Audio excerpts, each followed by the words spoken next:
Hey folks, before the video starts, please leave a like and subscribe to cheer me up. Make sure you are relaxed and enjoy today's stories.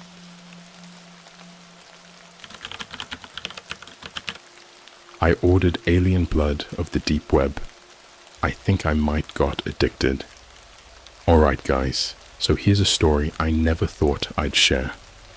It's weird, disturbing, and it's probably gonna make you question my sanity. But I swear to you, every bit of it is true. It all started about 6 months ago. I'd been going down rabbit holes on the internet, just trying to find something interesting, something that could get me a bit of a thrill. I've always been fascinated by the weird corners of the web where normal people don't usually tread. You know, the kind of stuff that you hear about in hushed tones or see in conspiracy theory videos. That's how I found myself browsing the deep web late one night. I was alone in my room, the only light coming from my laptop screen, and the world outside was quiet.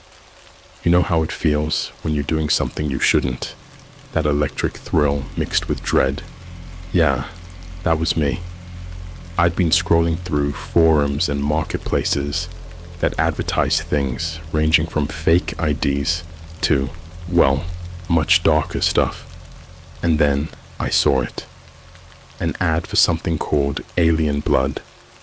The description was vague and bizarre, claiming that it was the purest substance known to man, capable of opening your mind and altering your perception of reality.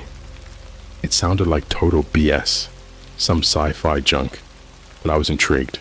It was pricey, really pricey, but I'd been saving up for a new gaming rig and figured I could spare a bit for a taste of the unknown.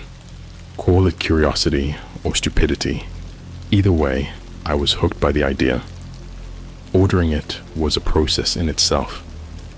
The seller had this convoluted way of verifying I wasn't a cop and wanted payment in Bitcoin.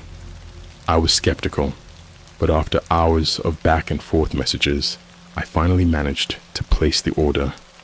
It felt like some shady drug deal, and in a way, that's exactly what it was. The package arrived a week later, wrapped in plain brown paper with no return address. It was surprisingly small, just a tiny vial of dark, viscous liquid, like the oil you would see dripping from an old car. My heart was pounding as I opened it, a mix of excitement and fear twisting my stomach into knots. I didn't really know what to do with it at first. There were no instructions, just a note that read, "Use wisely." I figured that meant not to chug the whole thing at once. So one night, after a particularly long day at work, I decided to give it a try. I was home alone, my roommate having gone out for the weekend. Sitting on my bed, I opened the vial and dipped a finger in. The liquid was cold and slightly sticky. I hesitated for a moment before touching it to my tongue. The taste was metallic and bitter, like sucking on a copper penny. For a minute, nothing happened.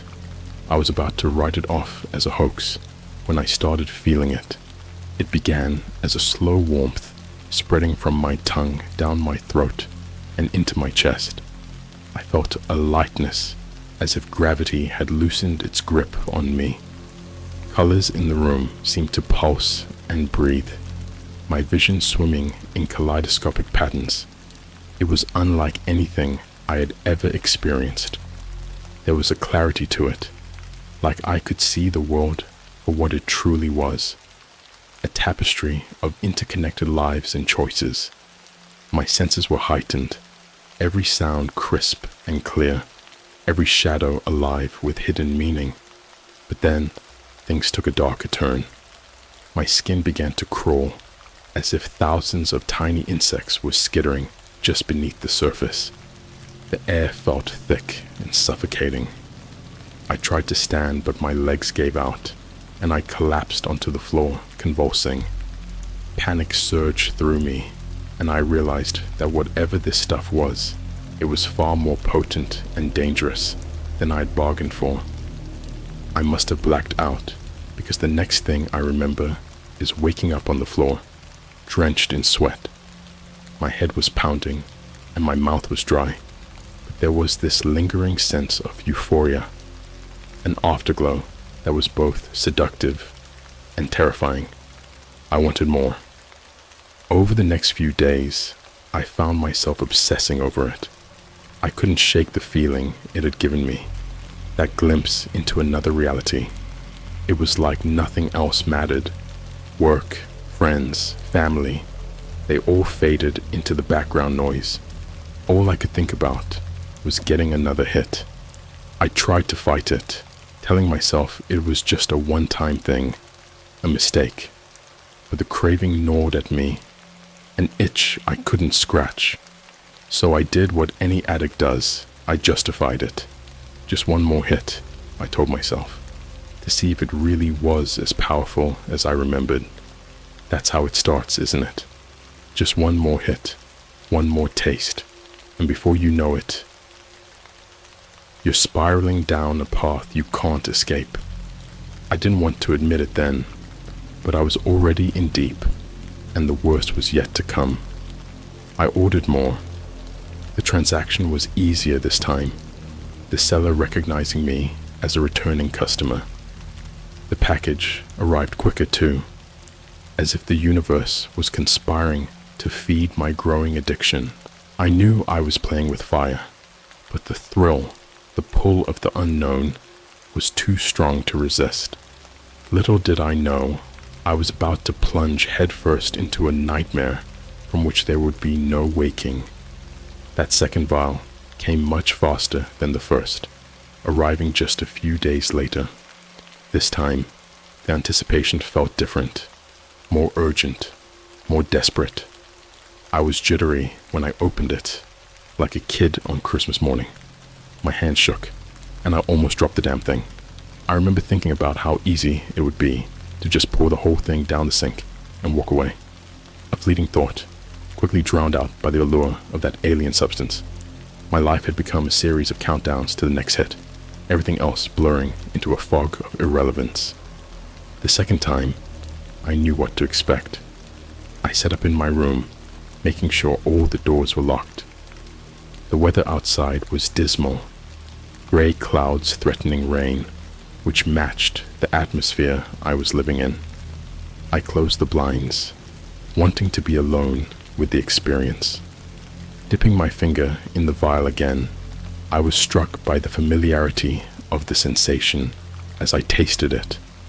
That bitter metallic tang washed over me, and I braced for the wave to hit. But this time, it was different. The rush was more intense, and the visions more vivid. It felt like I was being ripped from my body, thrown into a void where time and space ceased to exist. I saw things, glimpses of alien worlds, strange creatures that defied imagination, all swirling in a cosmic dance of light and shadow. It was intoxicating, this kaleidoscope of colors and sounds, like being plugged directly into the universe. But with the beauty came horror. The insects under my skin were back, more aggressive, their invisible pincers biting and tearing. I felt my flesh crawling, my insides twisting in knots. The euphoria was still there, but it was mixed with something darker, an edge of panic, a sense that I was teetering on the brink of madness. I tried to fight it, tried to claw my way back to reality, but the drug had other plans. My vision blurred, and I saw shapes emerging from the shadows, figures that didn't belong in my room, impossibly tall and grotesque. They whispered in a language I couldn't understand, their words like icy fingers trailing down my spine. It felt like hours before I came to, sprawled on the floor, drenched in sweat. My heart was pounding, my breath coming in ragged gasps. The room was spinning, and I was left with a lingering sense of unease, like I'd crossed a line I could never uncross. I was a mess for the next few days. I didn't eat, barely slept, just stumbled through life like a ghost. But beneath the haze of exhaustion, the craving was still there, gnawing at the edges of my mind. I was hooked, no doubt about it. And it wasn't just the drug. It was everything that came with it. The visions, the sense of wonder, even the fear. It was a world apart from the mundane reality of my everyday life. A place where I could escape, even if just for a little while. But the problem with escape is that reality eventually catches up to you. My roommate Jason started to notice something was off. We'd been friends for years, and he could always tell when I was hiding something. He confronted me one night, a concerned look etched on his face. "Dude, you've been acting weird. Is everything okay?" he asked, leaning against the door frame of my room. I wanted to tell him. I wanted to spill everything and ask for help. But how do you explain something like this? "Yeah, I'm fine. Just tired," I mumbled, avoiding his gaze. He didn't buy it. "Come on, man, you can tell me if something's up." I shrugged him off, making some excuse about work stress. He didn't push, but I could tell he didn't believe me. And honestly, I couldn't blame him. I was becoming a stranger in my own life, hiding behind lies and secrets. The next few days were a blur of monotony, each one bleeding into the next. I went to work, came home, went through the motions like a robot. But inside, I was counting the hours until I could dive back into that other world, the one that called to me with its siren song. And then, without really thinking, I ordered another vial. It was like an itch I couldn't scratch, a need that consumed every waking thought. I told myself it was the last one, that I'd stop after this, but deep down I knew it was a lie.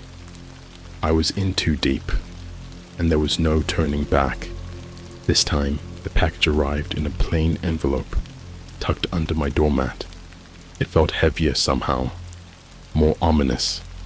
I tore it open, heart racing, and found not one, but 2 vials nestled inside, along with a note scrawled in messy handwriting. "For a loyal customer." The sight of them sent a shiver down my spine. It was both thrilling and terrifying, the idea of having even more of this stuff at my disposal. Part of me knew I should stop, that I was playing a dangerous game, but the pull was too strong, the temptation too great, and so I gave in, telling myself it was just this once, just one more time. But as I held those vials in my hand, I couldn't shake the feeling that I was standing at the edge of a precipice, about to take a leap into the unknown. And the truth is, I didn't know if I'd survive the fall. This time, I decided to do things differently. I wanted to be prepared, to try and control whatever happened when I took the next hit. I planned for it, almost ritualistically, setting up my room like a fortress against the impending chaos. I closed the blinds tight, unplugged my phone, and locked the door. Jason was out for the evening, which was a relief. I didn't need him seeing me like this again. The anticipation was almost as intense as the experience itself. I sat on my bed, staring at the vials, feeling the familiar flutter of nerves in my stomach. It was like standing at the edge of a cliff, knowing I was about to jump but unable to stop myself. I unscrewed one of the vials, the liquid inside swirling darkly. A part of me screamed to stop, to throw it away and never look back. But that voice was drowned out by the overwhelming need, the promise of escape. This time, I went bigger, taking a larger dose. The liquid burned as it hit my tongue, spreading like wildfire through my veins. I braced for the ride, knowing I was about to be swept away. The room dissolved around me, colors exploding in a vibrant symphony of light. I was weightless, adrift in a sea of sensation. My heart raced, pounding in time with the pulsing colors. It was beautiful, terrifying, and utterly overwhelming.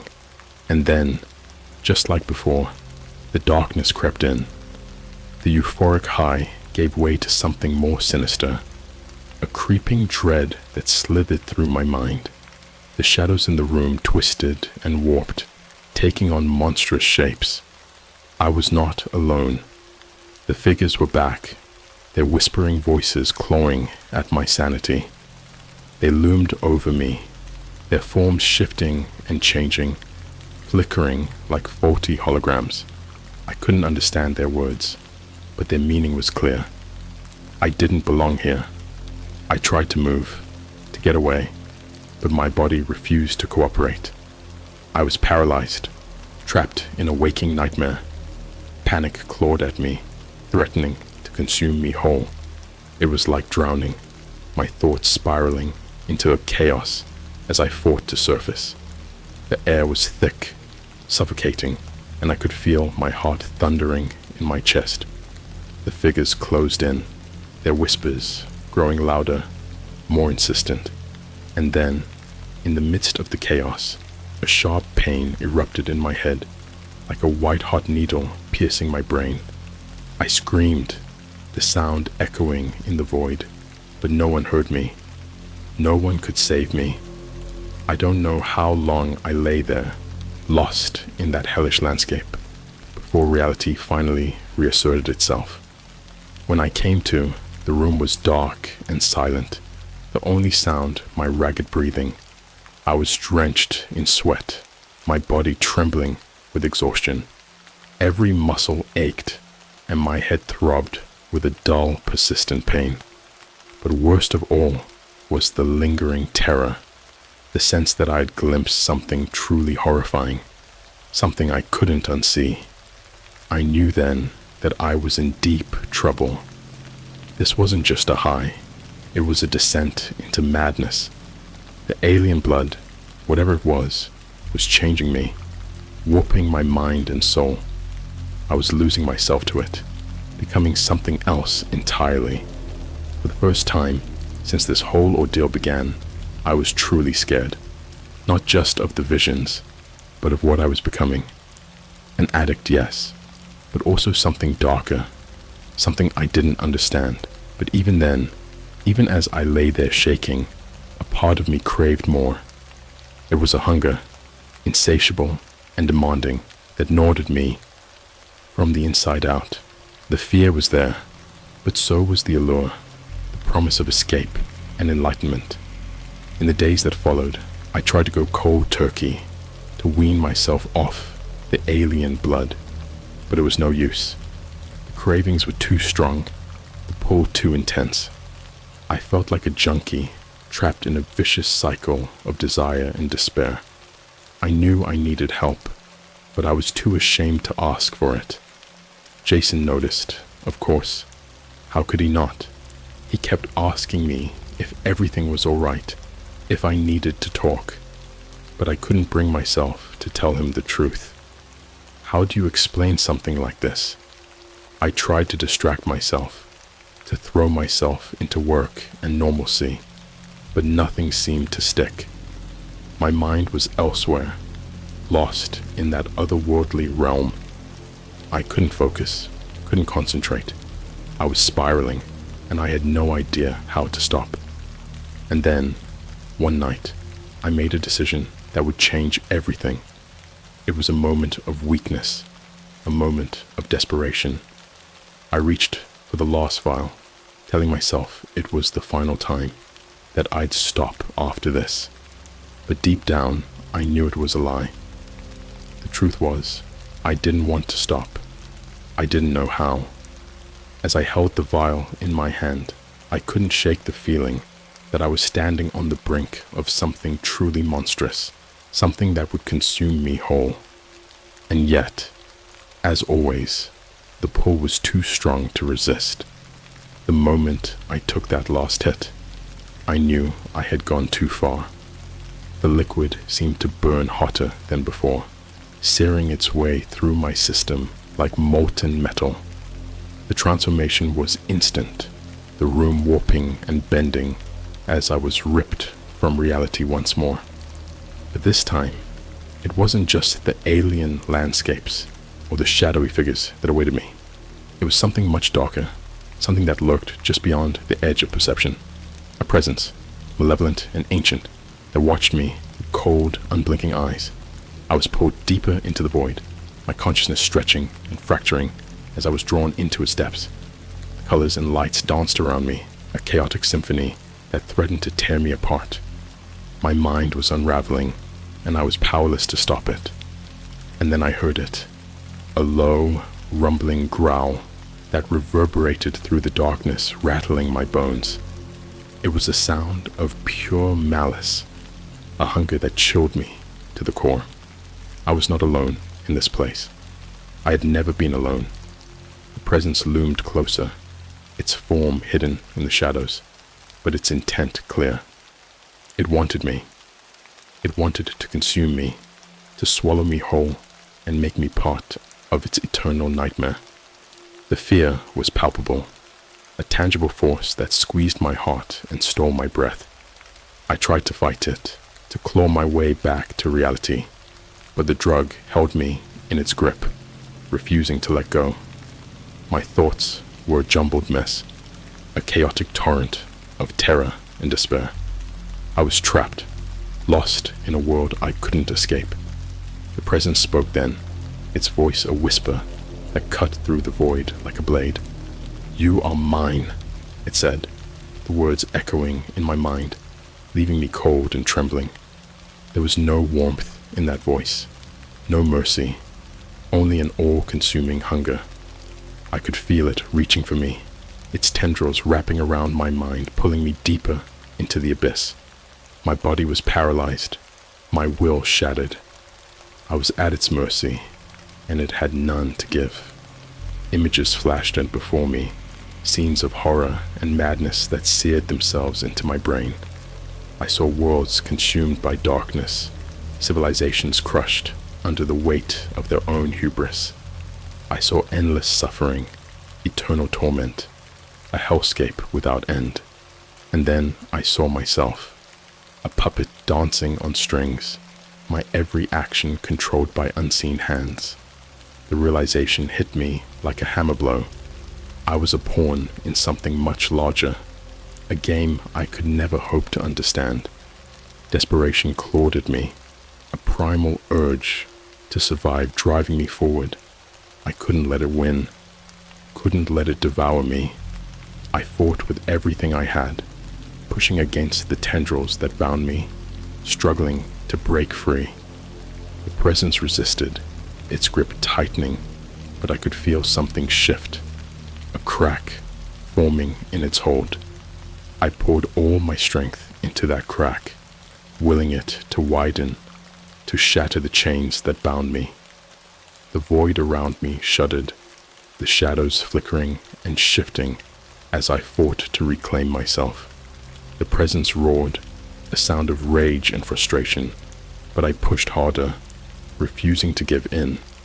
And then, with a final surge of will, I broke free, the darkness shattering around me as I was thrust back into reality. I came to on the floor of my room, gasping for air, my body shaking with the aftershocks of the ordeal. My head throbbed with pain, my mind a fractured kaleidoscope of memories and nightmares. I was alive, but I was far from whole. I lay there for what felt like hours, struggling to piece myself back together, to make sense of the madness that had engulfed me. I knew then that I was changed, that I would never be the same. The drug had taken something from me, something vital and irreplaceable, but it had also given me something in return, a glimpse into the abyss, a taste of the infinite. I was addicted to that feeling, to the knowledge that there was more to the universe than I could ever comprehend. But I was also terrified, knowing that I had danced on the edge of oblivion and survived only by chance. I had crossed a line, ventured into forbidden territory, and now there was no turning back. In the days that followed, I tried to go back to normal, to pretend that nothing had changed, but the darkness lingered, a shadow that haunted my every step, a reminder of the abyss I had glimpsed. Jason noticed, of course. He tried to talk to me, to reach out, but I was beyond help. I pushed him away, locked myself in my room, drowning in the memories of what I had seen. I was lost, adrift in a sea of fear and uncertainty. But even as I fought to regain control, the craving lingered, a constant whisper in the back of my mind. It would be so easy to give in, to return to that otherworldly realm, to let the darkness swallow me whole. But I couldn't. I wouldn't. I had seen the monster that lay waiting in the depths, and I knew that if I returned, I might not be able to escape a second time. So I resisted, clinging to the shreds of my sanity, trying to rebuild my life one day at a time. It was a struggle, a constant battle against the temptation that called to me. But I was determined to survive, to fight back against the darkness, no matter the cost, because I had seen what lay beyond the veil, and I knew that some doors were better left closed. As the days turned into weeks, I tried desperately to regain control of my life. The alien blood, with its intoxicating allure, had left a gaping void that I struggled to fill. Every waking moment was a battle against the urge to dive back into that nightmarish realm. My sleep was haunted by dreams of the dark presence, its whispers echoing in my mind, promising power and freedom in exchange for my soul. I tried everything to rid myself of the addiction. I trashed the vials, deleted my deep web accounts, and even attended support groups under the guise of more traditional substance abuse. But nothing seemed to quell the gnawing hunger. The sensation of the alien blood coursing through my veins haunted me like a ghost, a reminder of the unearthly experiences that had become my obsession. My job was on the line, my relationship strained to the breaking point. Jason, the last anchor to my old life, was barely speaking to me. The worry etched on his face every time he looked at me only served to deepen my guilt. He deserved answers, but how could I explain the unexplainable? Then one night, as I lay awake in bed, a chilling thought crept into my mind. What if the presence wasn't just a figment of the drug's influence? What if it had been real, and now it was here, lurking in the shadows of my own reality? I couldn't shake the feeling that I was being watched, that the entity had followed me back from the void. Driven by paranoia and desperation, I began researching everything I could about alien substances and their potential effects. My search took me to the darkest corners of conspiracy forums and alien enthusiast sites. Stories of encounters, abductions, and altered states of consciousness filled my screen, but nothing matched my experience. One night, in a particularly grim chat room, I stumbled upon a thread discussing alien artifacts and forbidden substances. One post caught my eye, written by someone claiming to have encountered the same alien blood. They spoke of a cult, a secretive group dedicated to communing with otherworldly beings through the blood. They warned of its addictive nature, its ability to warp reality and open gateways to places humans were never meant to tread. The thread sent a shiver down my spine. Was this what I had stumbled into? Was I just another victim of a sinister game played by forces beyond my understanding? My heart pounded in my chest as I read on, each post feeding my growing dread. A sudden noise jolted me from my thoughts, a soft tapping at the window. My heart leapt into my throat. I turned slowly, half expecting to see the shadowy figures from my vision staring back at me, but there was nothing, just the darkness pressing against the glass. I was losing my grip on reality, paranoia blurring the lines between fear and sanity. I needed answers, but more importantly, I needed closure. I couldn't keep living in this hell of my own making. Gathering my courage, I reached out to the person who had posted in the forum, hoping they could provide some insight, some way to break free from the cycle. I didn't expect a response, but to my surprise, they replied almost immediately. Their message was cryptic but direct. "Meet me. We can talk, but it has to be in person. Too dangerous otherwise." They gave me an address, a location far from the city, isolated and foreboding. It was a risk, a leap into the unknown, but I was desperate. I needed to know what I was dealing with, to confront whatever demons had attached themselves to my soul. The drive was long and tense, my mind racing with possibilities. What if this was a trap? What if I was walking into something even more dangerous than the alien blood? But the thought of answers, of finally understanding the nightmare that had consumed my life, was too tempting to resist. When I arrived, the place was as I'd expected, remote and dilapidated, a relic of forgotten times. The building loomed in the moonlight, casting long shadows that seemed to move on their own. I hesitated, fear clawing at my resolve, but I couldn't turn back now. I knocked on the door, my heart pounding in my chest. It creaked open slowly, revealing a figure silhouetted in the dim light.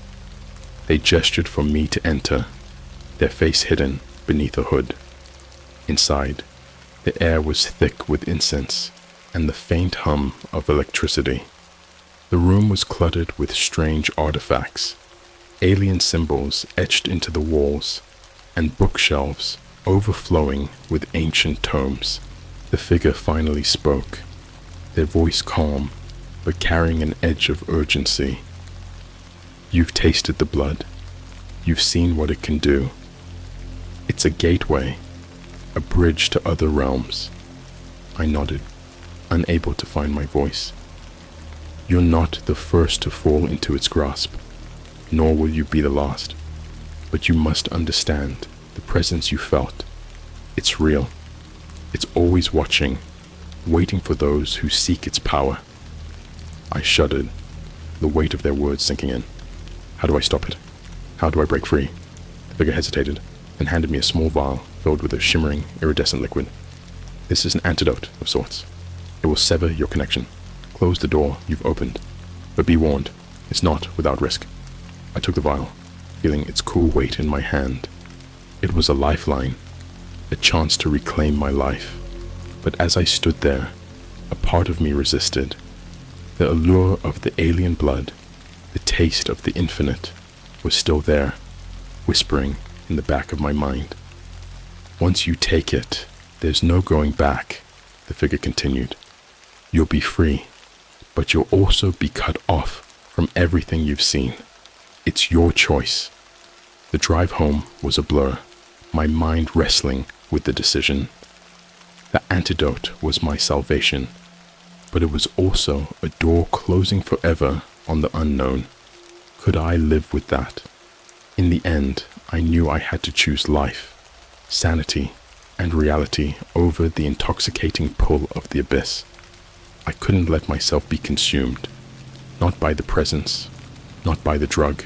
I sat in my room, the vial clutched in my hand, the memories of my encounters playing like a movie reel in my mind.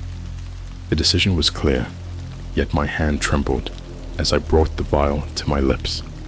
The liquid burned as it went down, a familiar sensation that quickly turned to something else, pain, searing and intense, as if my very being was being torn apart and remade. I collapsed to the floor, my body convulsing, my mind filled with visions of light and shadow. But then, gradually, the pain subsided, the world coming back into focus. The presence was gone, the shadows receding. I was free. The connection severed. I was alone, truly alone, for the first time in what felt like eternity. The cravings lingered, a dull ache that would likely never fully fade. But I was alive, and I was myself, no longer a puppet to forces beyond my control. I knew I had a long road ahead, a path to healing and redemption, but I was ready to walk it, one step at a time, grateful for the second chance I'd been given. And as I sat there, the moonlight streaming through the window, I realized that some doors were better left closed, some secrets better left undiscovered.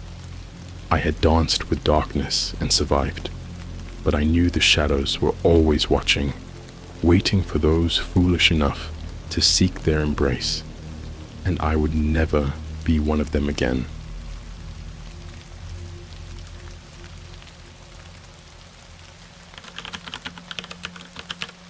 My dead parents left a treasure hunt on a deep web forum.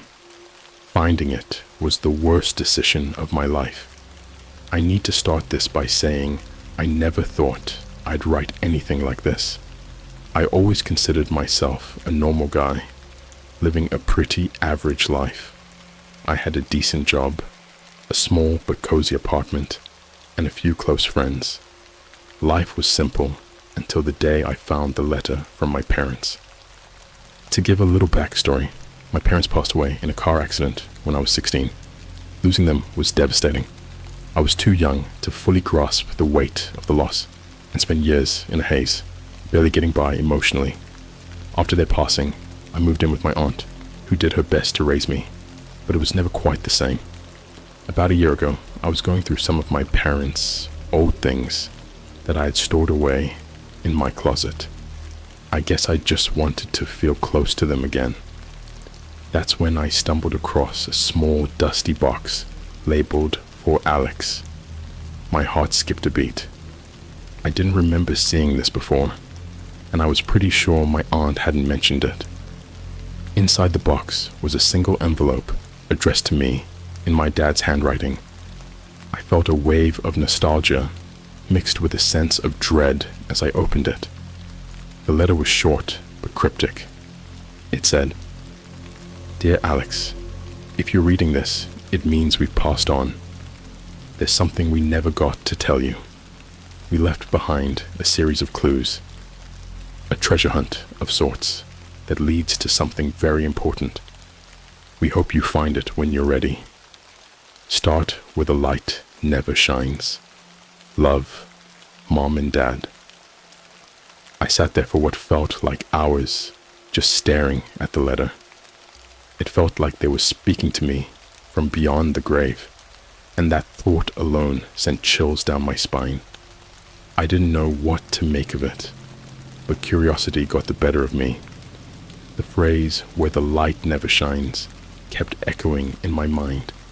It felt like some kind of riddle, and I couldn't shake the feeling that it meant something significant. After a few days of obsessing over it, I remembered something strange from my childhood, a peculiar remark my dad used to make whenever we'd go into the basement. "Welcome to the underworld, where the light never shines." The basement of our old family home had always creeped me out. It was dark, damp, and filled with all sorts of old forgotten things. But the thought that there might be something hidden down there was intriguing. I decided to drive out to the house, which was still in our family, though no one lived there anymore. Walking into that old house was like stepping back in time. Dust covered every surface, and the air was thick with the smell of mildew. I made my way to the basement door, hesitating for a moment before pushing it open. The creak of the door echoed through the empty house, and a shiver ran down my spine. The basement was just as I remembered, dark and foreboding. I flicked on the flashlight on my phone and started searching. After a few hours of moving boxes and sifting through old junk, I found something peculiar. It was an old locked chest hidden beneath a pile of dusty blankets. I knew instantly that this was what my parents had left for me, but the chest was locked tight, and I had no idea where to find the key. Frustrated but determined, I decided to call it a day and head back home. That night, I couldn't sleep. My mind was racing with possibilities.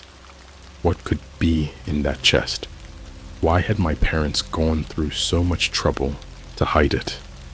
I felt like I was on the verge of discovering something huge, something life-changing. The next day, I decided to take a different approach. If the key wasn't in the basement, then perhaps it was hidden somewhere else in the house. I scoured every inch of that place, rummaging through drawers, checking under furniture, even tearing through the attic, but the key was nowhere to be found. As I was about to give up, something caught my eye.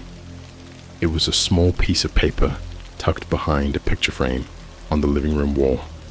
My heart raced as I pulled it out, realizing it was another note from my parents. It read, "The key to the past is hidden in the shadows. Trust the unseen." At first, I had no idea what that meant, but then it clicked. The deep web. My dad used to joke about it, calling it the shadows of the internet. It was a place where you could find anything if you knew where to look. Could it be that my parents had left something there? I felt a knot of anxiety forming in my stomach. I had never been on the deep web before and had only heard horror stories about it, but I was desperate for answers.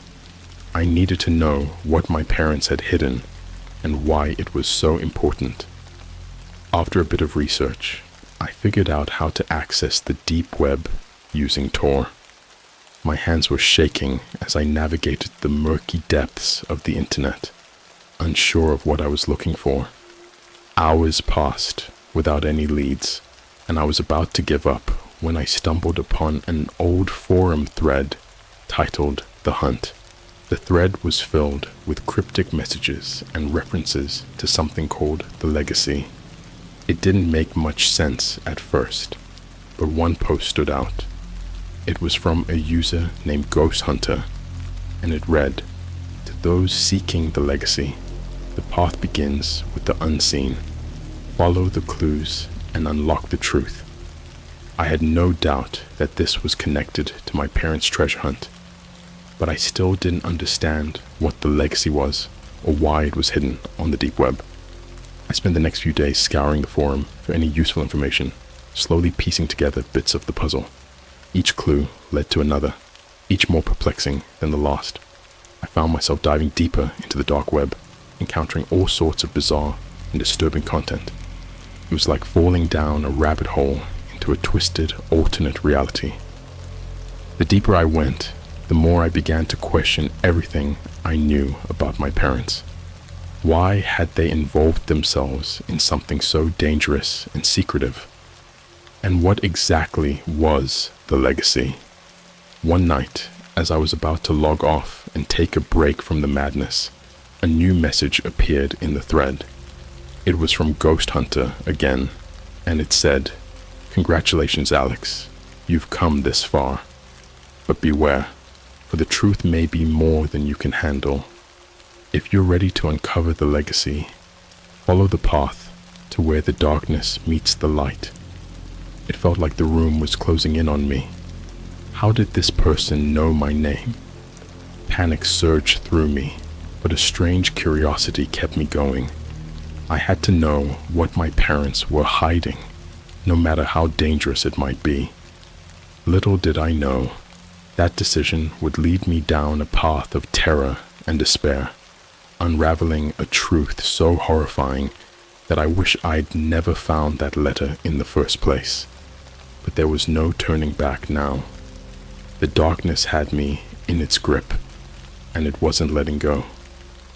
After reading Ghost Hunter's message, I was beyond spooked.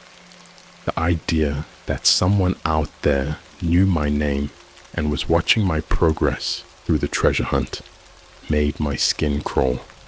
I kept thinking about how my parents had managed to keep such a dangerous secret, and I wondered what kind of world they had been involved in. I decided to take a break from the deep web and focus on finding the key in the real world. The phrase "where the darkness meets the light" echoed in my mind, and I felt certain it was another clue. I spent hours thinking it over, trying to find any possible connections to my parents or the house. After tossing and turning in bed for a few nights, I remembered something strange from my childhood. My dad had a fascination with photography, especially with an old film camera. He always mentioned something about capturing the light in darkness. That had to be it. I rushed back to the house the next day, hoping to find something in his old camera equipment.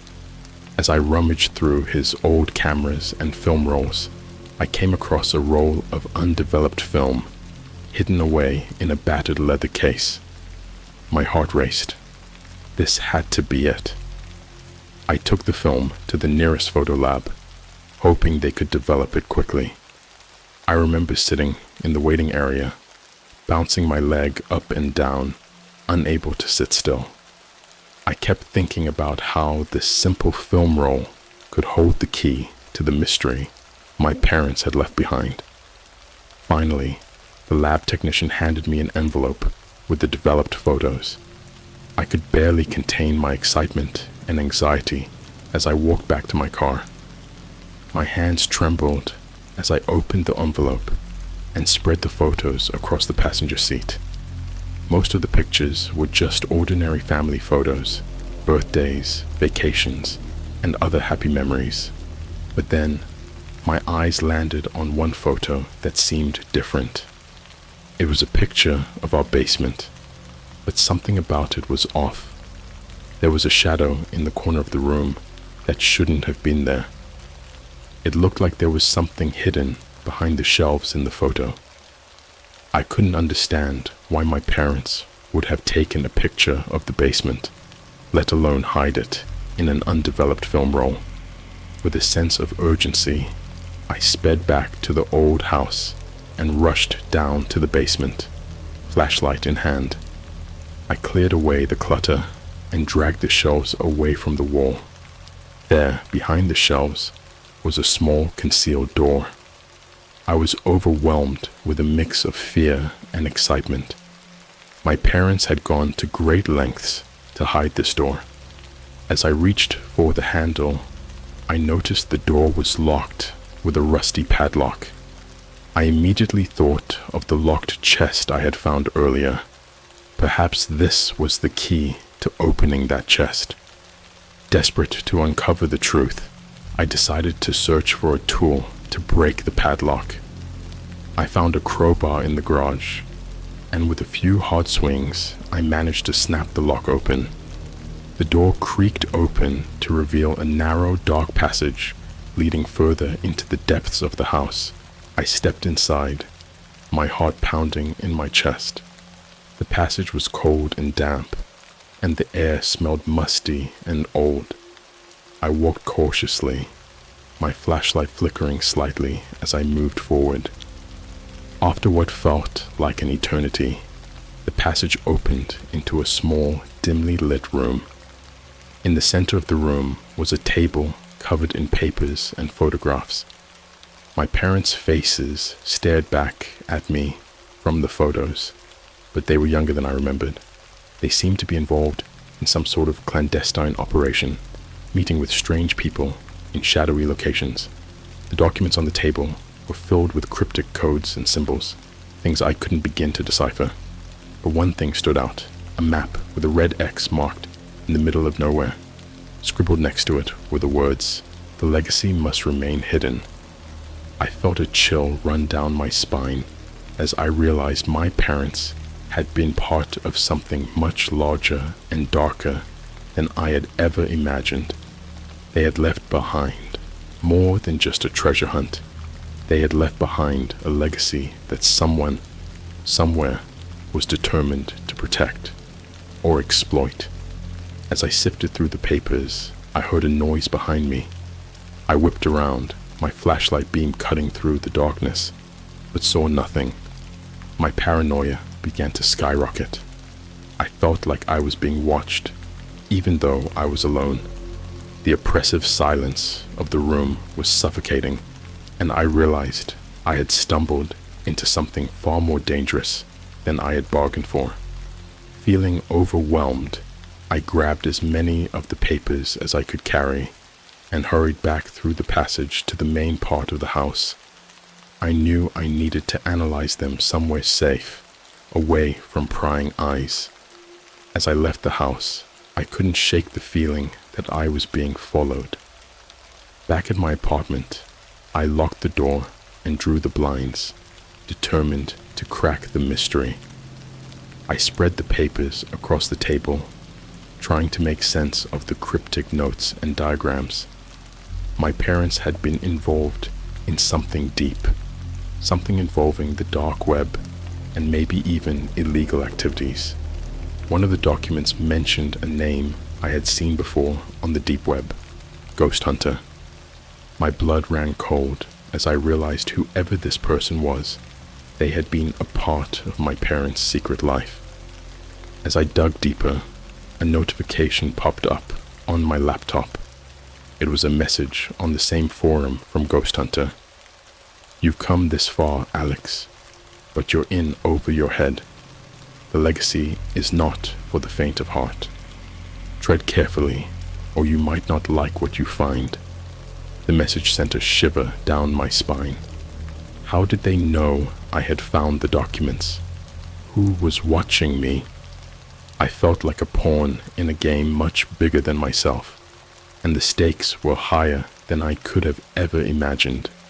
That night, sleep was impossible. Every creak of my apartment building, every shadow outside my window, set my nerves on edge. I knew I had to continue this journey, but the fear of what I might discover was almost paralyzing. The world my parents had been a part of was dark and dangerous, and their legacy, whatever it was, had a grip on me now. There was no turning back. I had to see it through to the end, no matter the cost. Sleep deprived and jittery, I spent the next day holed up in my apartment, poring over the documents I'd taken from the hidden room. My mind was in overdrive, trying to connect the dots between my parents, Ghost Hunter, and this elusive legacy. The more I read, the more it seemed like my parents had been part of some secret organization. But what kind of organization, and why were they involved? One document in particular caught my attention. It was a letter from my dad addressed to someone named AG. The letter was a mix of jargon and code words, but one line stood out. "The legacy is not just information, it is the key to everything." I kept repeating that line in my head, trying to decipher its meaning. What was this legacy? And why was it so crucial? As the day turned into night, I decided to take a break and grab some fresh air. I locked my apartment door behind me and went for a walk, hoping the change of scenery would clear my mind. But even outside, the feeling of being watched lingered. Every passerby felt like a potential threat, every shadow a lurking danger. I headed to a nearby diner, hoping some food and caffeine would help me think straight. As I sipped my coffee, I couldn't shake the feeling that I was being watched. I scanned the diner, and my eyes landed on a man sitting in the corner, staring at me intently. He wore a dark hoodie and kept his face hidden, but I could feel his eyes boring into me. My heart raced. I decided to leave, throwing some cash on the table and heading for the exit.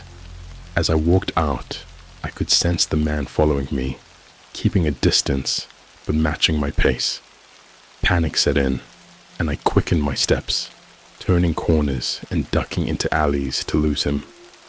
Finally, after what felt like an eternity, I managed to lose him and slip back into my apartment. I double-locked the door, my heart pounding in my chest. It was clear now that I was in over my head. Whatever my parents had been involved in, it was dangerous, and now I was a target. I knew I needed help, but who could I trust? I considered going to the police, but what would I tell them? That my dead parents left a treasure hunt on the deep web, and now a shadowy figure was stalking me. They'd think I was crazy. In desperation, I reached out to one of my few close friends, Mark. He was a tech-savvy guy, the kind of person who knew his way around computers better than anyone else I knew. I called him, keeping my voice low and steady, trying not to let on how terrified I was.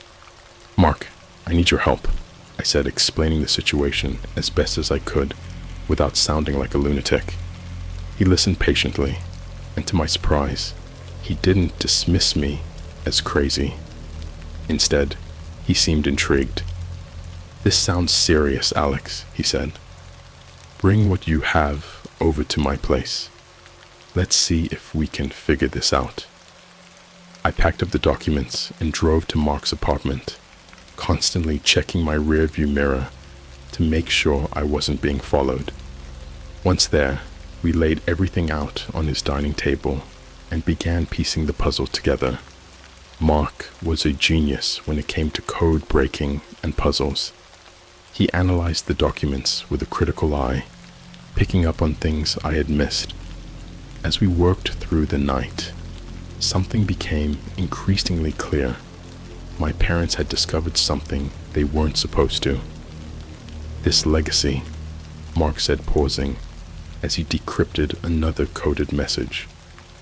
"It sounds like some kind of information network. A secret archive or database, maybe.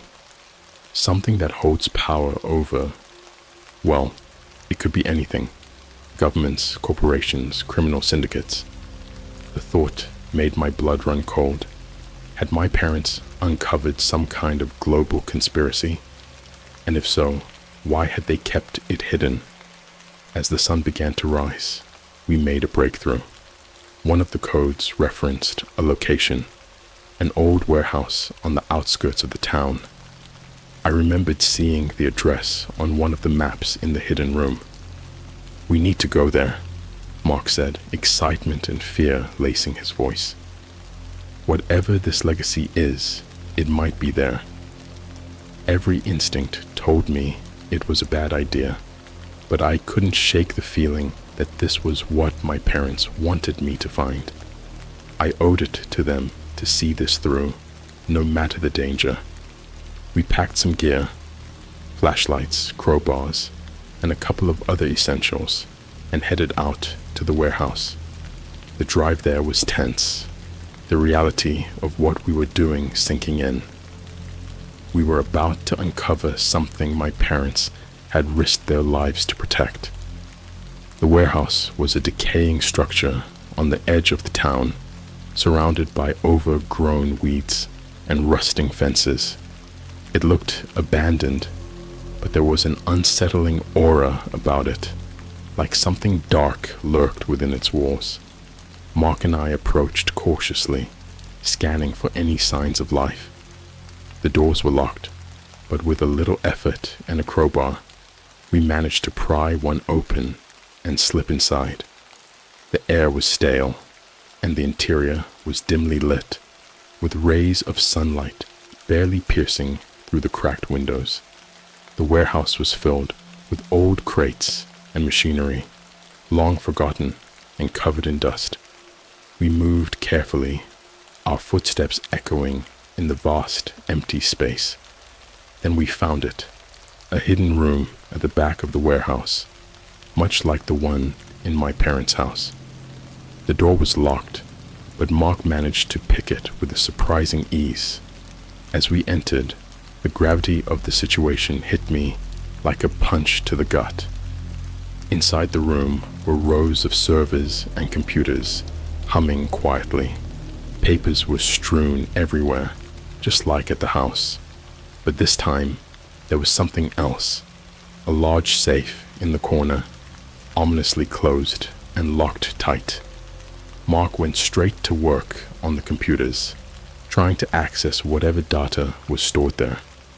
Meanwhile, I focused on the safe, my heart pounding as I wondered what could be inside. The safe was stubborn, refusing to open despite my efforts. But then I remembered something. A small piece of paper I'd found among the documents with a series of numbers on it. Could it be the combination? With shaking hands, I dialed in the numbers, holding my breath as I turned the handle. The safe clicked open, and I slowly pulled the door wide, revealing its contents. Inside was a metal box, old and slightly rusted. I lifted it out, placing it on the table with a sense of reverence. Mark joined me, his curiosity piqued. As I opened the box, the weight of what I was about to uncover pressed down on me. This was it, the legacy my parents had risked everything for. Inside the box was a collection of old, worn notebooks and a single USB drive. The notebooks were filled with my parents' handwriting, notes on their research, and observations about the network they had uncovered. It was a treasure trove of information detailing the workings of a vast and secretive operation. But the USB drive was the key. It held the digital archive my parents had been protecting, the data they had risked their lives for. Mark inserted the USB into one of the computers, and as the files opened, we were confronted with an overwhelming amount of data, emails, documents, and communications between powerful individuals and organizations. It was proof of corruption and conspiracy on a global scale. We had found it, the legacy. But as we absorbed the information, a chilling realization hit us. We were now in possession of something people would kill to protect or destroy. The gravity of our discovery weighed heavily on us. We had stumbled into a world far darker and more dangerous than we could have ever imagined. And we weren't alone. Someone out there wanted this information and would stop at nothing to get it back. As we stood there, the enormity of the situation sinking in, we knew one thing for certain. There was no turning back now. Sitting in that dimly lit warehouse, surrounded by evidence of unimaginable corruption, Mark and I knew we were in deep. The weight of what we'd found pressed down on us like a heavy fog, clouding our thoughts and making every sound seem amplified and threatening. The fluorescent lights buzzed overhead, casting eerie shadows across the room. Our first instinct was to destroy the data, to rid ourselves of this cursed knowledge that seemed to bring only danger. But as I stared at the open files, I couldn't help but think about my parents. They had dedicated their lives to uncovering this conspiracy, whatever it was, and I owed it to them to see it through. Mark, ever the pragmatist, was already strategizing. "We need to make backups," he said, his fingers flying over the keyboard as he copied the files onto multiple USB drives. "And we need to get out of here. We're sitting ducks." I nodded, my mind racing with possibilities. Should we go to the authorities? The media? How could we expose this without becoming targets ourselves? As we packed up the notebooks and USBs, a sudden noise from outside froze us in our tracks. It was the unmistakable sound of footsteps crunching on gravel, approaching the warehouse. My heart leapt into my throat, and I gestured to Mark to turn off the computer monitors. We plunged into darkness, save for the faint glow of the moon filtering through the dirty windows. Someone was trying to get in. The door we'd pried open creaked as it swung wide, and the footsteps grew louder. Whoever it was, they were inside now, and they were getting closer. Mark and I exchanged a panicked glance. There was no time to escape, nowhere to hide. We had to think fast. I gestured to the back of the room, where a row of old lockers stood against the wall. We slipped inside one, cramming ourselves into the tight space. hoping our presence would go unnoticed. The footsteps stopped just outside the hidden room. I could hear my own breathing, ragged and uneven, mingling with the pounding of my heart. A flashlight beam cut through the darkness, sweeping across the room. Whoever they were searching for something, or someone. We held our breath as the beam lingered on the lockers, then moved away. The intruder rummaged through the papers on the table, muttering something under their breath. It was a man's voice, low and gravelly, laced with frustration. "Where is it?" he hissed, slamming his fist against the metal table. "They said it would be here." I dared not move a muscle, every second stretching into an eternity. The man continued to search, his anger palpable. He was looking for the legacy, the same treasure my parents had uncovered. But for what purpose? Eventually, the footsteps retreated, and the door slammed shut, leaving us in silence once more. We waited, tense and alert, until we were sure he was gone. Only then did we dare to emerge from our hiding place, gasping for air. "We need to get out of here," Mark whispered, his face pale in the dim light. "And we need to do it now." We grabbed our things and slipped out of the warehouse, adrenaline driving us forward. The night air was cool and crisp, a stark contrast to the stifling tension inside. We didn't stop running until we reached Mark's car, parked a block away. As we sped away, I couldn't shake the feeling of being watched, hunted. Whoever that man was, he wasn't working alone. Others would come, searching for what we had found, and they wouldn't stop until they got it. We drove in silence, the weight of our discovery pressing down on us. The world outside seemed surreal, oblivious to the dark secret we had unearthed. I wondered how many others had stumbled upon this conspiracy, only to disappear without a trace. Finally, Mark spoke, his voice steady despite the fear I knew he felt. "We need to decide what to do with this," he said. "We can't just sit on it. It's too dangerous." I nodded, my mind racing with possibilities. We could go to the authorities, but who could we trust? How deep did this conspiracy go? I thought about my parents, about how they must have wrestled with the same questions, and it filled me with a renewed determination. "We need to expose it," I said, my voice firmer than I felt. "But we have to be smart about it. We need to find someone we can trust, someone who can help us get this out there." Mark agreed, and we spent the rest of the drive brainstorming, considering who we could turn to for help. But as we talked, a new fear crept in. What if there was no one we could trust? What if the reach of this conspiracy extended further than we could imagine? By the time we reached my apartment, exhaustion had set in. We locked ourselves inside, drawing the blinds and setting up a makeshift command center in my living room. We spent hours researching, reaching out to journalists and activists, anyone who might be able to help us. As the sun rose, casting its warm glow through the window, I realized how little time we had. It was only a matter of time before they found us. We had to act quickly. Mark managed to contact an investigative journalist he knew, someone with a reputation for uncovering corruption and exposing the truth. She agreed to meet us, intrigued by the tantalizing hints we'd given her. The meeting was set for that evening at a public park, a place we hoped would be safe. As the day wore on, every noise, every shadow set my nerves on edge. I felt like a fugitive, waiting for the inevitable knock on the door.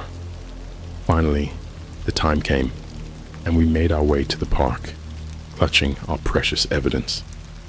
The journalist, a woman named Sarah, met us by a secluded bench, her eyes sharp and inquisitive. We told her everything, laying bare the secrets we'd uncovered, the danger we were in. She listened intently, asking questions and taking notes. I could see the gears turning in her mind, the realization of the story's magnitude dawning on her. "This is huge," she said, her voice tinged with awe and apprehension. "If what you're saying is true, this could shake the foundations of power. But you're right, it's dangerous. We have to be careful." Sarah promised to look into the files, to verify their authenticity, and to start piecing together the story. She warned us to be vigilant, to stay under the radar until she could gather more information.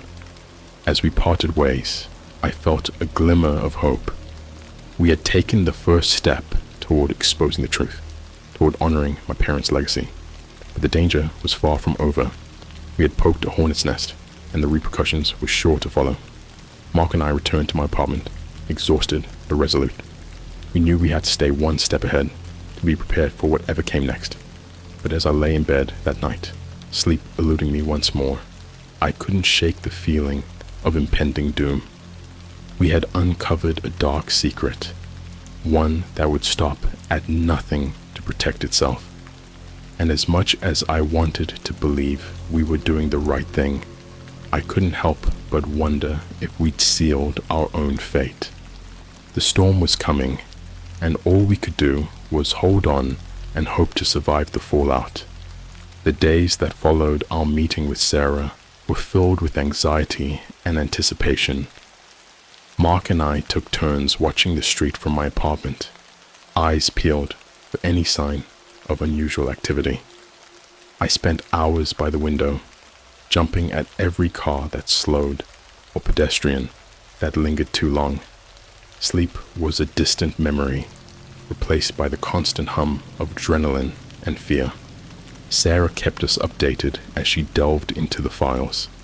Her messages were always brief and encrypted, the sense of urgency bleeding through every word. She was making progress, but she needed time to verify everything and connect the dots. But time was a luxury we didn't have. One night, as Mark and I were going over our notes again, trying to find anything we might have missed, there was a knock on the door. My heart stopped, and we exchanged a glance filled with dread. We stayed silent, hoping whoever it was would go away. But the knocking persisted, more insistent this time. I crept to the door and peered through the peephole, my heart pounding in my chest. On the other side stood a man in a suit, his expression stern and unyielding. He wasn't alone. There were two others with him, their postures rigid and alert. "We know you're in there, Alex," the man called, his voice muffled by the door. "We just want to talk." My mind raced. How had they found us? What did they want? I signaled to Mark, and we grabbed our gear, preparing to make a run for it. But before we could move, the door burst open, and the men stormed in. There was no time to think, only react. Mark and I bolted for the fire escape, adrenaline propelling us forward. We clambered down the metal stairs, our hearts in our throats, knowing this might be our only chance. As we hit the ground, the men were right behind us, shouting for us to stop. We sprinted down the alley, weaving through the labyrinth of streets and alleys, trying to lose them in the maze of the city. But they were relentless, their footsteps echoing behind us. My legs burned, and my lungs screamed for air, but I couldn't stop. I couldn't let them catch us. Finally, we ducked into a crowded market, hoping to disappear into the sea of people. We moved quickly, changing directions at random, desperately trying to throw our pursuers off our trail. It worked. After a tense half hour, we managed to lose them, ducking into a dingy motel on the outskirts of town. It was a temporary refuge, a place to regroup and figure out our next move. As we sat in the dimly lit room, catching our breath, I realized just how dire our situation had become. We were fugitives now, hunted by forces we barely understood. The weight of the USB drives in my pocket felt like a death sentence. "We need to get out of the city," Mark said, his voice tight with fear. "They know where we are. They'll keep coming until they find us." I nodded, knowing he was right. But where could we go? How could we escape when they seemed to know our every move? Before I could respond, my phone buzzed with a message from Sarah. "I've got enough," it read. "Meet me at the safe house." It was our last hope, our only chance to turn the tide. I replied quickly, confirming we'd be there, and then we set out, slipping into the night like ghosts. The safe house was in a remote area, a cabin nestled deep in the woods. Sarah had chosen the location carefully, knowing it would be difficult to find. We arrived at dawn, exhaustion etched into every line of our bodies. Sarah greeted us with a tight smile, her eyes sharp with determination. "I've verified the files," she said, ushering us inside. "This is big, bigger than any of us could have imagined." She spread the documents across the table, explaining how the files linked powerful figures to illegal activities, money laundering, human trafficking, arms deals. It was a web of deceit and corruption that stretched across the globe, implicating everyone from CEOs to government officials. "We need to release this," Sarah said, her voice steady. "We need to make sure the world sees it, that they can't cover it up." But it wouldn't be easy. The people we were up against had resources, influence, and a willingness to do whatever it took to keep their secrets hidden. As we strategized, we heard noise outside. A twig snapped, the sound echoing through the still morning air. We froze, every instinct on high alert. "They found us," Mark whispered, fear threading his voice. "What do we do?" Panic surged through me, but I forced it down, thinking quickly. "We need to get the files out," I said, my mind racing. "Sarah, can you upload them remotely?" She nodded, already moving to her laptop, fingers flying over the keys. But before she could finish, the cabin door was kicked in, and the men from my apartment stormed inside. Chaos erupted.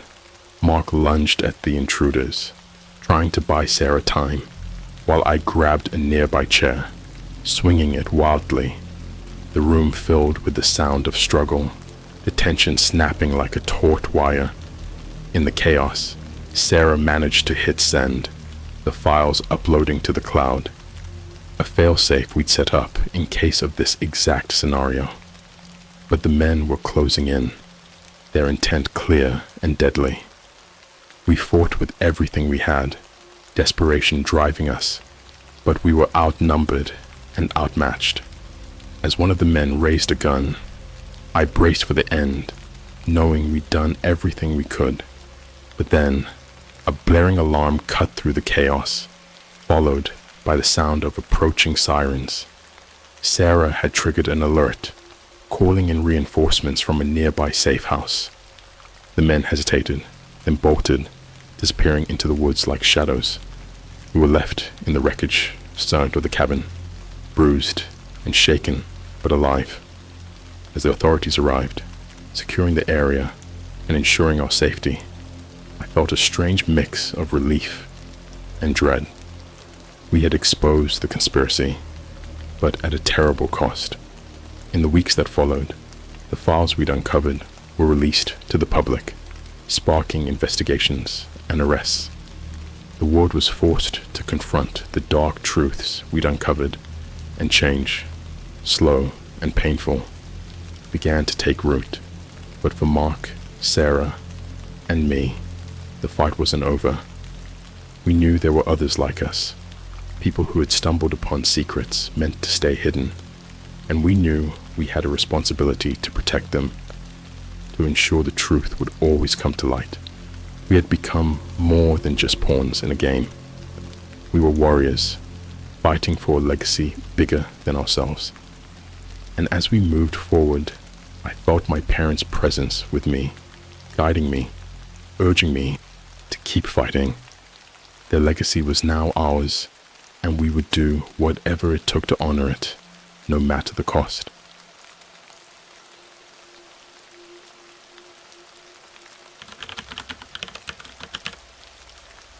I called UFO of the deep web. After revealing to my grandpa, he revealed that it can go up to the speed of light. Alright, here we go. I've got a story for you that might sound crazy, but I swear it happened. So buckle up, because this is one wild ride.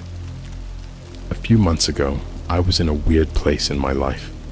I'd just turned 20, living in my mom's basement, and spending way too much time on the internet. I was one of those guys who could disappear down a rabbit hole for hours, just clicking link after link until I ended up in the darkest corners of the web. I mean, we've all heard about the deep web, right? The place where you can supposedly find anything if you know where to look. One night, I was deep in one of those browsing sessions. I'd started on a conspiracy theory forum, and eventually, I ended up on this creepy-ass site claiming to sell everything from fake IDs to cursed objects. It was like Amazon for the criminally insane. I was just about to click away when I saw a link in the corner of the page. It was small, almost hidden. Call a UFO 100% real. Now, I'm a sucker for anything paranormal or alien related, so of course, I had to click it. The page was simple, just a black screen with white text. It said, for $500, you can summon a real UFO. Guaranteed. Below that was a big red button that said, summon now. Looking back, I realized how stupid it was. But at that moment, I was curious. I had some cash saved up from my part-time job, and I thought, why not? Worst case, I lose some money. Best case, I see something incredible. I clicked the button, and a form popped up asking for my address, and a note that said, this is your one chance. Use it wisely. It felt like a joke, but I filled it out anyway and submitted it. A few seconds later, a confirmation email popped up in my inbox with the subject line, your UFO has been scheduled. Scheduled? What did that even mean? There was no info, just a date and time. 3 days later, at 2 a.m., I shook my head, feeling like I'd just thrown away $500 on a prank. The next few days passed in a blur. I tried to forget about it, but it lingered in the back of my mind, like a ticking time bomb of absurdity. On the night of the supposed sighting, I found myself sitting outside on my porch, waiting. I felt like an idiot, but I couldn't help it. Part of me wanted to believe it was real. The clock struck 2 a.m., and I stared at the sky. For a while, nothing happened. I started to laugh at myself, feeling the fool, when suddenly I noticed a light in the distance. It wasn't just any light, though. It was a pulsating, bright blue orb hovering silently above the trees. My heart stopped. This couldn't be real. But there it was, floating closer and closer. As it approached, I felt this intense pressure in the air, like the atmosphere itself was being pulled towards it. It was hard to breathe, and the hairs on my arms stood on end. I was rooted to the spot, unable to look away. The orb was right above me now, humming softly. It wasn't a drone or any kind of aircraft I'd ever seen. This thing was otherworldly, and I could feel its presence in the pit of my stomach, like it was watching me, studying me. Suddenly, there was a flash of light, so bright I had to shield my eyes. When I looked again, the orb was gone, leaving nothing but silence in its wake. I sat there for a long time, trying to process what I had just seen. I was shaken, but part of me was exhilarated. I'd called a UFO, and it had answered. The next day, I couldn't stop thinking about it. I needed to tell someone, but who would believe me? Then it hit me, my grandpa. He'd always been a bit of a conspiracy nut, but he was also the most level-headed guy I knew. If anyone would understand, it'd be him. So I called him up and told him everything. To my surprise, he didn't laugh or call me crazy. Instead, he was quiet for a long time. Finally, he said, "I've heard about things like this, you know. Back in the war, some guys talked about lights in the sky that could move faster than anything we would ever seen. We thought they were just tales, but maybe not." I could hear the hesitation in his voice, like he was holding back. I pressed him, asking if he knew more. He sighed and said, "If what you saw is real, then it's not just any UFO. It's one of the special ones, the kind that can reach speeds close to the speed of light." That stopped me cold. Speed of light? This was getting crazier by the second, but his tone was dead serious. He told me to be careful, to stay quiet about it. Once you're on their radar, they don't just let you go, he warned. Hearing him say that sent a chill down my spine. I didn't know what to believe, but one thing was clear. My life had just gotten a whole lot more complicated, and as much as I wanted to ignore it, I had a feeling this was only the beginning. After that conversation with my grandpa, I couldn't shake the feeling that I was being watched. It's hard to explain, but it was like the air around me was always charged with static, like the universe was holding its breath. Even the simplest things, like walking to the store or sitting in my room, felt surreal. The weirdest part was I started noticing things, subtle at first, strange glints in the sky that would disappear the moment I focused on them, flickering shadows that moved across my walls at night. My phone acted up too. It'd start playing random static or glitching out whenever I tried to talk about what happened. At first, I thought it was a coincidence, but after a few days, I realized I couldn't ignore it. I went back to the website to try and find some answers, but it was gone, completely vanished, like it never existed. I tried searching the web for anything similar, but I came up empty. It was like the entire event had been erased from existence, and I was the only one who remembered. I thought about telling my friends, but I didn't want them to think I'd lost my mind. Instead, I spent my days scouring forums, trying to find anything that matched my experience. One night, I stumbled upon a post from someone claiming to have summoned a UFO. The description was eerily similar to mine, down to the bright blue orb and the suffocating pressure. It was posted by someone using the alias Watcher13. I reached out to them, half expecting to get nothing in return, but the next day I got a reply.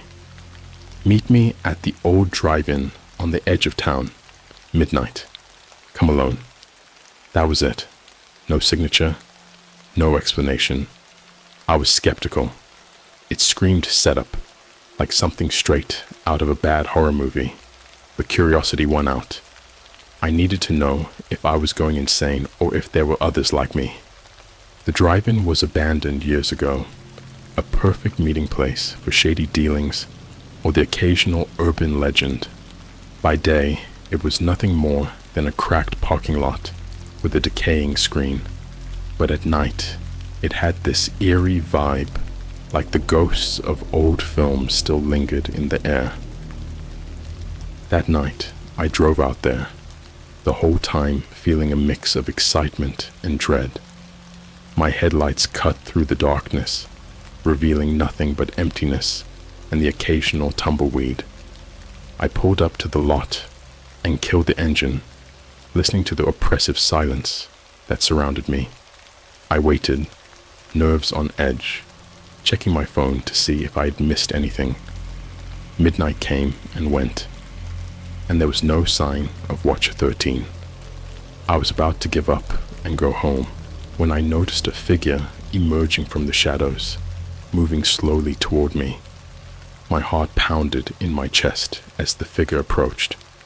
It was a man, middle-aged, wearing a tattered hoodie and jeans. He looked like he hadn't slept in days, his eyes wide and a little unhinged. "You're the one who called it, right?" he said, his voice barely more than a whisper. I nodded, unsure of what to say. He nodded back, glancing around nervously. "You're not alone," he said, leaning in closer. "There are more of us. People who've seen them, who've been touched by them." "Touched?" I asked, trying to keep my voice steady. He nodded again, more emphatically. "They're not just lights in the sky. They're intelligent, aware. They pick people, mark them. Once you've seen them, you're part of something bigger, something you can't escape." His words sent a chill down my spine. This was getting way deeper than I'd anticipated. "What do they want?" I asked. He shrugged, a haunted look in his eyes. "Control, maybe. Knowledge?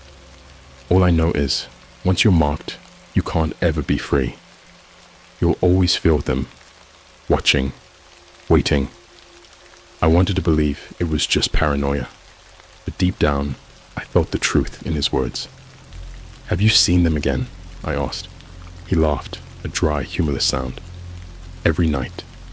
They visit me in my dreams, show me things, horrible things, worlds destroyed, people consumed, and every time it feels more real, like I'm there, living it." I shivered, my mind racing with the possibilities. Was I destined for the same fate? I didn't know what to say, so I asked him the only question that mattered. "How do we stop it?" His expression turned grim. "You can't. Once they have you, it's over. But there's a way to keep them at bay, at least for a while." My heart skipped a beat. "How?" He glanced around again, his paranoia palpable. "You have to fight back. Let them know you're aware, that you're not afraid. Make them see you're not just some puppet." I was skeptical. It sounded like some kind of new age mumbo-jumbo, but I was desperate enough to try anything. I nodded, thanking him for his help. As I turned to leave, he grabbed my arm, his grip surprisingly strong. "One more thing," he said, his voice dropping to a whisper. "They know about your grandpa. They're watching him too. Be careful." That sent a shock through me. My grandpa? I hadn't even mentioned him, yet this guy knew. As I drove home, the weight of his words settled on me like a heavy fog. I couldn't shake the feeling that I'd just been pulled into something much bigger than myself. Back home, I tried to act normal, but every sound made me jump. Every flicker of light outside my window felt like an omen. I couldn't let my grandpa get dragged into this, whatever it was. The next day, I visited him. We sat in his study, the walls lined with old books and trinkets from his military days.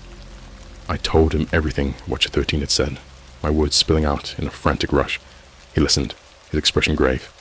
"I believe you," he said finally, his voice steady. "And you're right to be cautious. We need to protect ourselves." He reached into a drawer and pulled out an old revolver, placing it on the table between us. "Just in case," he said. I stared at the gun, realizing how serious this had become. My grandpa was a man who'd seen combat, and if he thought we needed protection, then this was more than just paranoia. That night, I kept the revolver close, its cold weight both comforting and terrifying. I lay awake, staring at the ceiling, waiting for the next encounter. The deep web had opened a door to something I couldn't close, and I had no idea what lay on the other side. I spent the next few days in a state of high alert, always watching, always waiting. It was like living in a constant state of anxiety, where every noise made me jump, and every shadow felt like a threat. I kept seeing flashes of blue light in my peripheral vision, but whenever I turned to look, there was nothing there. My grandpa started spending more time with me, teaching me how to shoot the revolver he'd given me. We'd go out to the old quarry, far enough from town that no one would hear the shots. I was a terrible shot at first, but he was patient, guiding me through the process. It felt strange, like preparing for a war that I couldn't see. One afternoon, as we were packing up our things, he turned to me with a serious expression. "You're doing good," he said. "Just remember, this isn't about fighting. It's about survival. You do whatever you have to do to stay alive." His words stuck with me. I could tell he was worried, but he never let it show.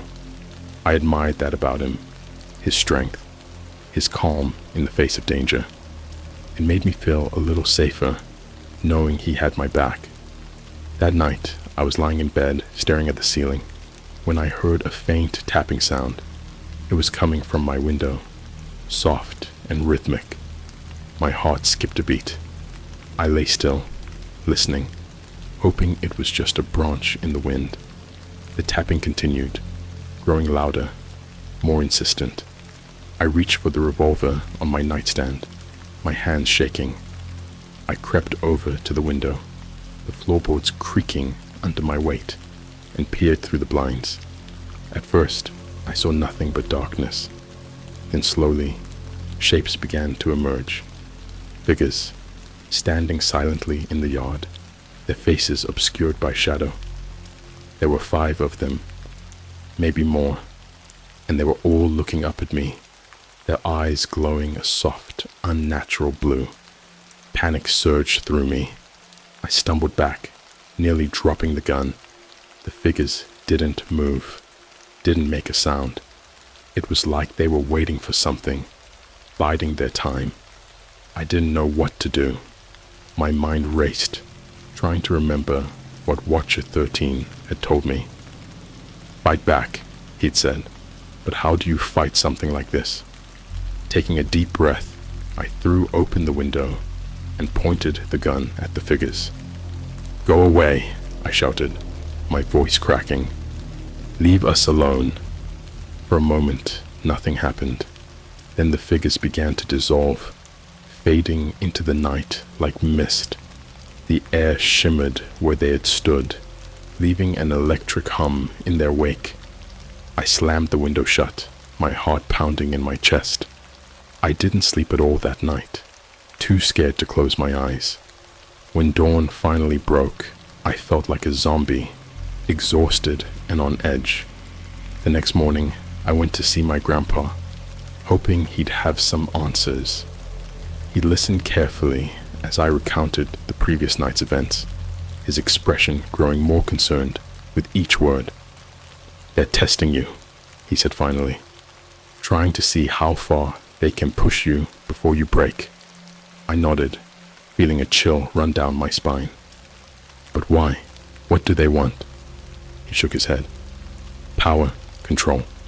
Who knows? But they're not going to stop unless we make them." His resolve was comforting, but I couldn't shake the feeling that we were in over our heads. The deep web had opened a door I couldn't close, and now we were facing the consequences. That night, we decided to stay together, hoping that safety in numbers would deter any more visits.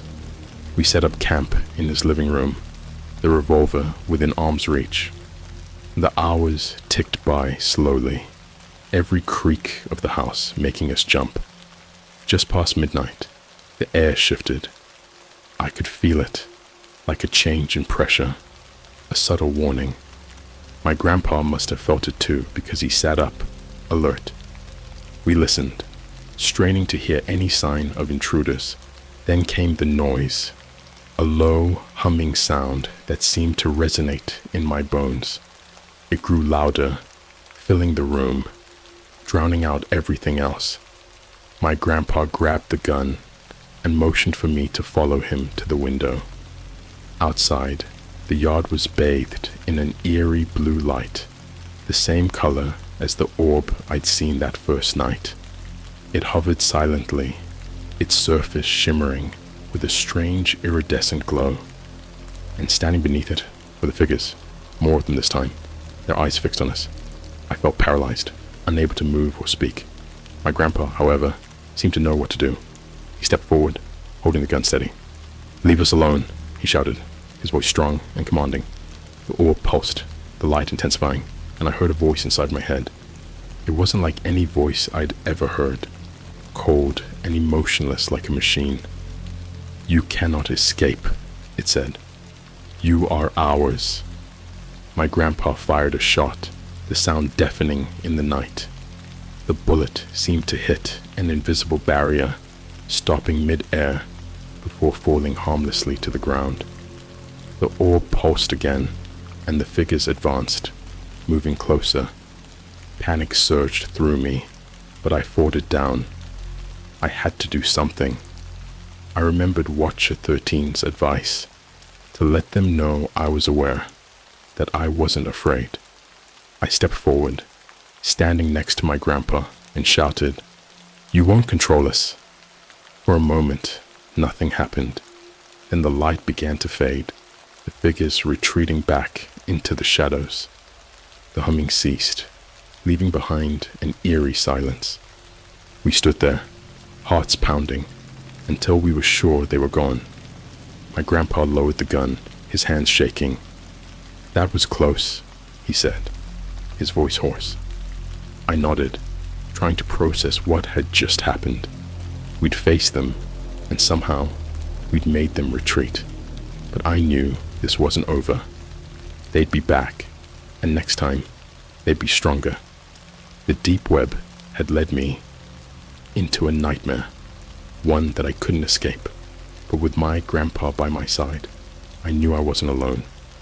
Together, we'd find a way to fight back and uncover the truth behind the lights in the sky. After the encounter, my grandpa and I decided to take some time to regroup.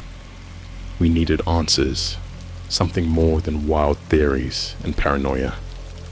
My mind kept going back to the website, to Watcher 13, and the deep web.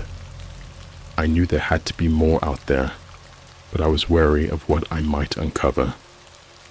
The following morning, my grandpa and I sat down with some strong coffee and began to brainstorm.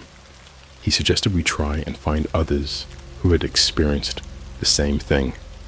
It was risky, but it was the only lead we had. We spent hours trawling through obscure forums and chat rooms, avoiding anything that looked like a trap.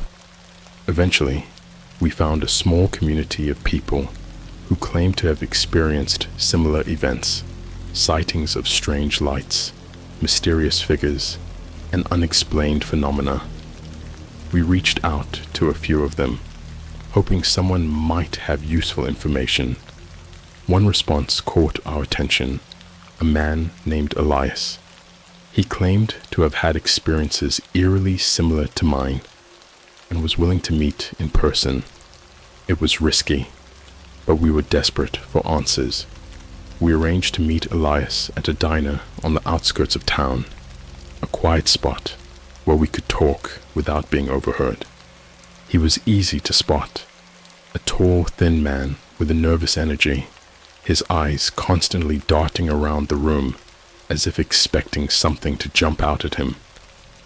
"Thanks for coming," he said, his voice barely audible over the clatter of dishes and chatter of other patrons.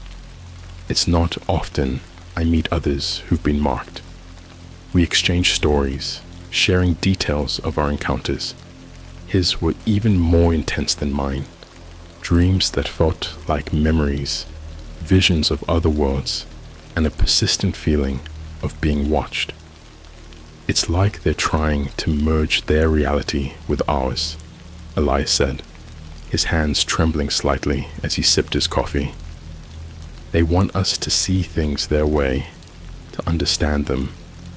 His words sent a chill down my spine, the thought of being mentally intertwined, with something so alien was terrifying.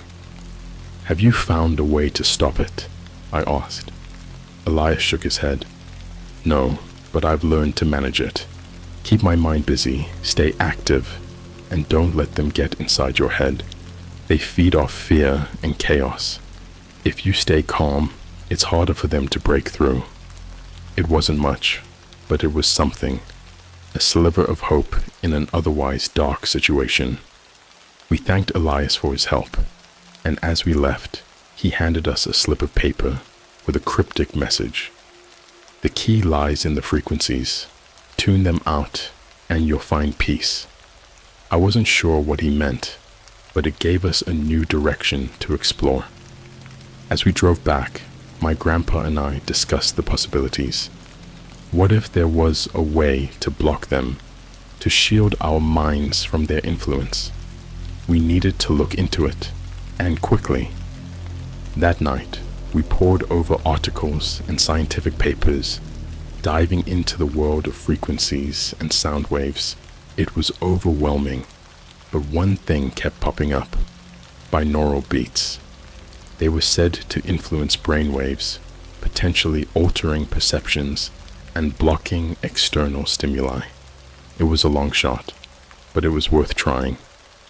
We downloaded a few tracks designed to promote calm and focus, hoping they might help. As we listened, I felt a strange sensation, like a gentle pressure being lifted from my mind. It was subtle, but noticeable. We decided to play the tracks overnight, letting the soothing sounds fill the house. At first, it was hard to sleep with the strange tones echoing in my ears, but eventually I drifted off, feeling more relaxed than I had in weeks. I dreamt of a vast, empty landscape, stretching endlessly in all directions. The sky was a swirling mass of colors, vibrant and alive. I felt a presence watching me, but it was distant, unable to penetrate the barrier between us. When I woke, I felt different, calmer, more centered. The usual sense of dread was still there, but muted, like a storm on the horizon. My grandpa felt it too, a renewed sense of clarity that hadn't been there before. We continued with the binaural beats, slowly regaining control over our minds. The encounters became less frequent, the shadows less intrusive. I could still sense them, lurking in the background, but they were weaker, struggling to break through. Despite our progress, we knew this was only a temporary solution. We needed to find a way to end it once and for all. We decided to track down more people like Elias, hoping to piece together a solution that could free us from this nightmare. Our search led us to a small town several hours away, where a group of people claimed to have had similar experiences. They called themselves the Witnesses, and they were actively fighting back against the entities. We arranged to meet with them, hoping their experiences could shed light on our situation. When we arrived, we were greeted by a woman named Sarah, the group's unofficial leader. She was calm and composed, with an air of determination that put us at ease.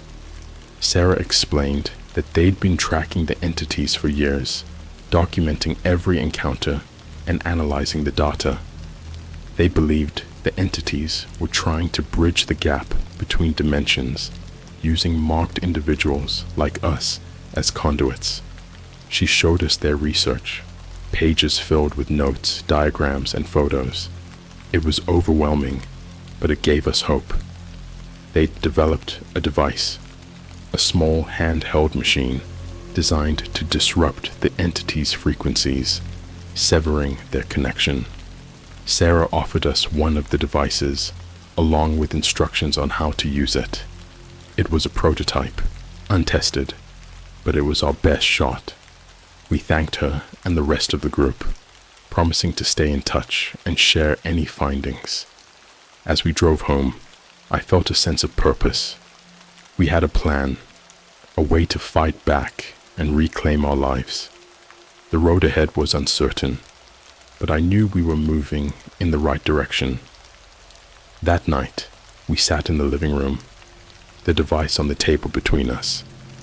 It was small and unassuming, just a few buttons and a faint blue light, but it held the promise of freedom, a chance to break the chains that bound us. We activated the device, the blue light pulsing softly. A low hum filled the room, and I felt a tingling sensation in the back of my mind, like static being cleared from a radio signal. It was working, pushing back the shadows that had haunted us for so long. For the first time in weeks, I felt a glimmer of hope, a sense that we might actually win this fight. The deep web had dragged us into a nightmare, but together, my grandpa and I were clawing our way back to the light. Armed with the device from the witnesses, my grandpa and I prepared for what we hoped would be the final confrontation. We had a plan: to lure the entities into making a move and to use the device to sever their connection for good. It was risky, but it was the only shot we had left. That night, we set up a sort of vigil, turning off all the lights and sitting in silence, waiting for them to show themselves. It felt like an eternity, the minutes dragging on with a suffocating sense of anticipation. The device hummed softly on the table, its blue light casting eerie shadows around the room. As the hours passed, I started to doubt. What if they didn't come? What if the device didn't work? The fear of the unknown gnawed at me, but I forced myself to stay calm, focusing on the steady rhythm of the device's pulse. Then just past midnight, the air changed. It was subtle at first, a faint electric charge, but it quickly intensified. The hairs on the back of my neck stood on end as the familiar blue light filled the room, brighter and more intense than before. I glanced at my grandpa, his face set with determination. He nodded, a silent affirmation of our resolve. We were ready. The figures emerged from the shadows, their eyes glowing with an unnatural light. They moved with purpose, surrounding us, their presence oppressive and overwhelming.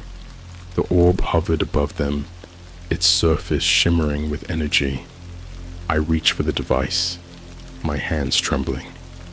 The entities seemed to sense the threat, their attention shifting towards the small machine. The air grew heavier, vibrating with a low, menacing hum. I pressed the button, and the device came to life with a sharp, piercing tone. The sound cut through the air like a knife, a wave of energy that sent a shiver down my spine. The entities recoiled, their forms flickering, destabilized by the sudden disruption. The orb's light flickered, the hum shifting into a dissonant wail. I could feel the pressure lifting, the connection between worlds fracturing under the strain. It was working, but then the entities surged forward, their movements frantic and chaotic. They were fighting back, determined to maintain their hold. I could feel them pushing against the device, trying to overwhelm it with sheer force. My grandpa stood by my side, unyielding, his presence a steady anchor in the chaos. Together, we held the line, focusing all our will on the device, willing it to succeed. The tension reached a breaking point, the air crackling with energy. I felt a surge of defiance, a determination to see this through to the end. I shouted into the void, challenging the entities with every ounce of strength I had left. "You won't control us," I yelled, my voice echoing through the room. "We're not afraid." The orb pulsed one last time, its light dimming, faltering under the relentless assault of the device. The entities wavered, their forms unraveling, dissolving into the ether. And then, with a final burst of energy, they were gone. The light vanished, leaving behind only silence and darkness. I stood there, breathing hard, my heart pounding in my chest. It was over. We'd done it. The device lay silent, its blue light extinguished. its purpose fulfilled. My grandpa and I exchanged a look of relief, a silent acknowledgement of our victory. We'd faced the darkness and emerged on the other side, stronger and more united than ever before. The following days felt surreal, like waking from a long, vivid dream. The world seemed brighter, more vibrant, free from the oppressive presence that had haunted us for so long. The sky was clear, the air crisp and clean. I reached out to Elias and the witnesses, sharing our success, hoping it might help others in their fight. They were grateful, their relief palpable, and promised to continue their work, to find a way to prevent this from happening again. As for my grandpa and me, we returned to our normal lives, forever changed by the experience. We knew the threat might never truly be gone, but we also knew we could face whatever came our way together. I still think about that night, the choices that led me to call a UFO from the deep web. It was a journey into the unknown, a dive into darkness that revealed more than I ever imagined. But in the end, it showed me the power of courage and resilience, the strength of family and unity in the face of the unimaginable. And sometimes, when the night is quiet and the sky is clear, I'll look up at the stars and wonder what else is out there, waiting in the shadows. But now, I face those shadows with a new understanding, a belief that we can stand against the darkness and find our way back to the light.